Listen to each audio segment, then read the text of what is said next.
Hello, everyone. I've as much reading as I do. I've never really taught a reading course per se, and I've never had to develop one. The last, probably the last intense reading course I had was in creative writing and poetry course that I did in college, and that was 25 years ago. Yes, I'm that old. But what I found interesting about this week's assignment and this week's reading is that they mention, including reading as much as possible. I've taught adults, and the books I've used were Side by Side 2 and Star 2. I'm presently teaching an adult course, and I'm not supposed to be teaching or working outside of school, so mum's the word on that. But I wanted to do it because I wanted to put what I'm learning in this class and compare it to what I'm doing as an intern in a middle school and what I'm doing as a teacher in an adult school. So what I've found is that these books that I'm using, all these adult books, really don't have a reading component. The reading material is very limited. So what I try to do is I find material, as they mention here. I find material. I think it says that on page 40. I can't find my papers now, but I think on page 40 they say find material that. Here it is, page 41. Supplement the textbook with additional readings that relate to themes in the book, which is what I try to do. For example, when I do a lesson on health, or the lessons in the book are very, I have a cold, he has a fever, he has a cough, and all this stuff, and it's not really reading. So what I do is I go down to Chase Spectrum, which is a huge clinic downtown Baltimore, and I also go to the Esperanza Center, and there I find material. I find pamphlets, I find flyers, whatever I can about illnesses, ailments, health, and we read those in class, and they see that the vocabulary words that are in the book are also in this authentic print, and that helps them put the words into context.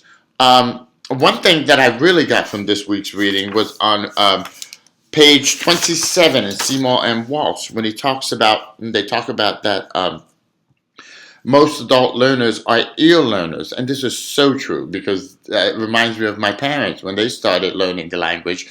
They learned it because they were immersed in the community. They were immersed in their job. They were immersed with, the neighbors and everything. So they learned things by hearing it. But they kept mispronouncing words, and they kept using words in the wrong context. And it wasn't until my mother decided to take an English course where she was actually reading, and she started realizing how she was misusing the words. And that helped her with the usage of the English language. I mean, she still spoke with a heavy Italian accent, but she was using the words correctly this time. Another instance is when I was teaching a course, and I was teaching an adult course, and we were doing the lesson on resumes and building a resume, building a job application, filling out a job application. So when I teach that part of the course, I like to start with a bio. I like to start them telling me about what they do, what they like to do. I show them my bio. It's a very small paragraph, but it gets them to read. It gets them to sort of put the vocabulary in context. And I had this dog. I'm sorry, my dog is whining because she's not in the movie. I had this man who had very limited education in his native language, and really was not interested in reading anything. But I did find out that he was a huge fan of the soccer player Pele. And I went online and I downloaded Pele's biography, and we read it together in class. And he was so motivated by that he began to write on, just by reading about Pele, he began to write about himself. So I was able to use some of the vocabulary and put it in context for him in regards to Pele. And from there, we started building on his resume and his job application. So I think it's very important. I mean, as far as the textbooks that I use don't have a reading component, but I always try to do some sort of writing in some sort of reading and writing in class, because I think that's really how you learn the language. At least my experience has been that through writing, I have learned a lot through writing. The other thing that I've done is I did the survey as was suggested. I have the survey right here, and I did this the other night with my adult class. We did it in class, we did it together. And I did find that most of them do feel that reading is important, but they don't know what to read.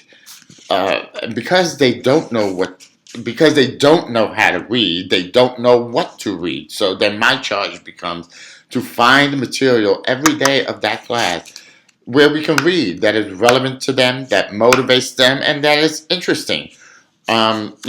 Seeing from this survey, most of them read the Bible. So then my charge becomes perhaps finding Christian material that is relevant to the subject we're studying, and it's also relevant to them. And so that's what I've been working on, and that's as far as I know about reading. But I do think it's an essential component, and I try to introduce reading as much as I can. Thank you.